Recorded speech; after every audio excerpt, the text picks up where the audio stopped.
Narmada one વિભાગ દ્વારા જિલ્લા કક્ષાએ વન મહોત્સવનો કાર્યક્રમ યોજવામાં આવ્યો હતો, જે પુનઃ એકવાર રાજકીય વિવાદોનું કારણ બન્યો હતો।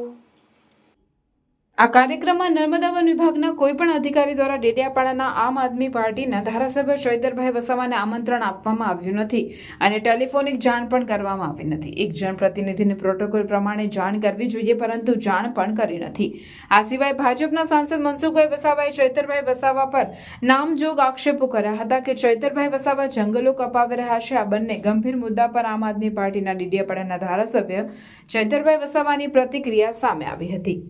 ડેડિયાપાડાના ધારાસભ્ય ચૈતર વસાવા સામે મનસુખ વસાવાના આકરા પ્રહારો સામે ચૈતર વસાવાની પ્રતિક્રિયા સામે આવી। તેમણે જણાવ્યું કે મને વન મહોત્સવ કાર્યક્રમની નર્મદા વન વિભાગના કોઈપણ અધિકારી દ્વારા આમંત્રણ કે ટેલિફોનિક જાણ કરાઈ નથી। સરકારી પ્રોટોકોલ પ્રમાણે સરકારી અધિકારીઓએ મને જાણ કરવી જોઈતી હતી। એનો આવનાર દિવસોમાં હું ખુલાસો માંગીશ। આજે નર્મદા વન વિભાગ દ્વારા જિલ્લા કક્ષાના વન મહોત્સવનો કાર્યક્રમ રાજપીપળા સરદાર ટાઉન હોલ ખાતે રાખવામાં આવ્યો હતો। આ કાર્યક્રમને લઈને નર્મદા વન વિભાગના કોઈપણ અધિકારી દ્વારા મને આમંત્રણ પત્રિકા કે ટેલિફોનિક જાણ સુદ્ધા કરવામાં નથી આવી અને એક સરકારી પ્રતિનિધિ હોવાના નાતે પ્રોટોકોલ પ્રમાણે એમણે મને જાણ કરવી જોઈએ તે નથી કરી। એનો આવનાર દિવસોમાં અમે ખુલાસો માંગીશું।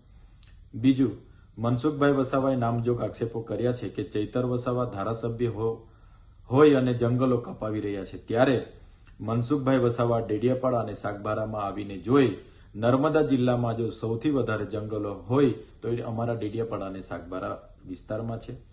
આજે પણ અમારા આદિવાસી સમાજ જંગલ સાથેનો નાતો છે। આજે પણ ડેડિયાપાડાના 46 ગામો અને સાગબારાના પણ ગામો આજે જંગલના ગામો તરીકે ઓળખાય છે અને જંગલમાં વસવાટ કરે છે। આજે એમના ઘરો પણ ત્યાં છે, એમની ખેતી પણ ત્યાં છે અને ઘણા લોકોના પેન્ડિંગ દાવાઓ છે, એ પણ સત્વરે આવનાર દિવસોમાં મળે એ સરકારમાં અમે રજૂઆત કરવાના છે અને ડેડિયાપાડા અને સાગબારાનું જંગલ સચવાય એવી રીતના અમે પણ પ્રયાસો કરીએ છીએ। ચૈતરભાઈ વસાવા જંગલો કપાવી રહ્યા છે। આ ગંભીર મુદ્દા પર ધારાસભ્ય ચૈતરભાઈ વસાવાની સામી પ્રતિક્રિયા આપતા જણાવ્યું કે ચૈતર વસાવાએ જંગલની જમીનમાં પોતાનું મકાન બનાવ્યું છે। તે બાબતના સાંસદના આક્ષેપ સામે ચૈતર વસાવાએ જણાવ્યું કે મનસુખભાઈ જાતે આવીને જંગલની જમીન ક્યાં છે અને મારું ઘર ક્યાં છે એ માપી લે એમ જણાવી મનસુખ વસાવાને સાબિત કરવા પડકાર કર્યા। આમ વન મહોત્સવની ઉજવણી ટાણે સાંસદ મનસુખ વસાવા અને ધારાસભ્ય ચૈતર વસાવા ફરી એકવાર આમને સામને આવી ગયા હતા।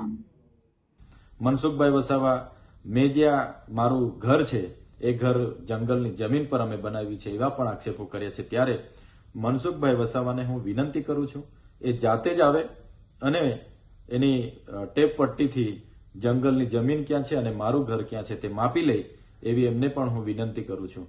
મનસુખભાઈ અવારનવાર આવા નિવેદનો કરવાની એમની ટેવ છે। ચૈતરભાઈનું નામ લીધા વગર એમની રાજનીતિ ચાલવાની નથી।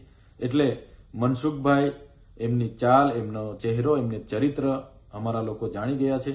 એટલે મનસુખભાઈ દુઃખી થઈને આવા નિવેદનો આપ્યા કરે છે અને એને લઈને અમારે કોઈ લેવા દેવા નથી। શું તમે પેટ્રોલના વધતા ભાવ અને ગાડીના મેન્ટેનન્સથી કંટાળી ગયા છો અને ઇલેક્ટ્રિક વ્હીકલ ખરીદવાનું વિચારી રહ્યા છો? તો ચિંતા છોડો, કારણ કે ગુજરાતની 16 વર્ષથી પણ વધારે અનુભવ ધરાવતી કંપની યો બાઇક્સનો શોરૂમ હવે આપના ભરૂચમાં આવી ગયો છે।